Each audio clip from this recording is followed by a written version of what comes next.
बातमी नंदुरबारमधून। समाज कल्याण वसतिगृहात सुमारे 40 ते 50 विद्यार्थ्यांना अन्नातून विषबाधा झाली आहे। नंदुरबारच्या शहादा तालुक्यातून ही धक्कादायक घटना समोर आली। डाळ भात, शेवग्याची भाजी आणि चपाती खाल्ल्यानंतर विद्यार्थ्यांना उलट्यांचा त्रास सुरू झाला। सर्व विद्यार्थ्यांना शहादा ग्रामीण रुग्णालयात दाखल करण्यात आलेलं आहे।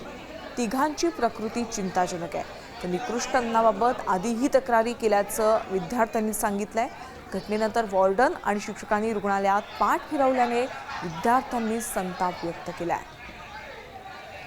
गृहामध्ये सायंकाळच्या जेवणामध्ये फूड पॉयझनिंग झालं। त्यातले 4 मुलं सुरुवातीला त्या ठिकाणी सिव्हिल हॉस्पिटलला आणले। माहिती मिळताच आम्ही त्या ठिकाणी त्यांना तिथे उपचार सुरू केले। उपचारामध्ये थोडं क्रिटिकल वाटल्याने त्यांना आम्ही खाजगी BD हॉस्पिटल येथे दाखल केले। इतर विद्यार्थ्यांना त्या ठिकाणी आम्ही आणून त्या ठिकाणी तपासणी सुरू आहे आणि सर्व मुलं स्टेबल आहे। थोडे घाबरून गेलेले, परंतु त्यांच्या संपूर्ण प्रकृतीवर आम्ही लक्ष देऊन आहोत। सिव्हिल सर्जन स्वतः त्या ठिकाणी आले आणि शहरातले सर्व डॉक्टर त्या ठिकाणी आम्ही बोलवून घेतले, खाजगी डॉक्टर ते देखील त्या ठिकाणी उपचार करत आहेत।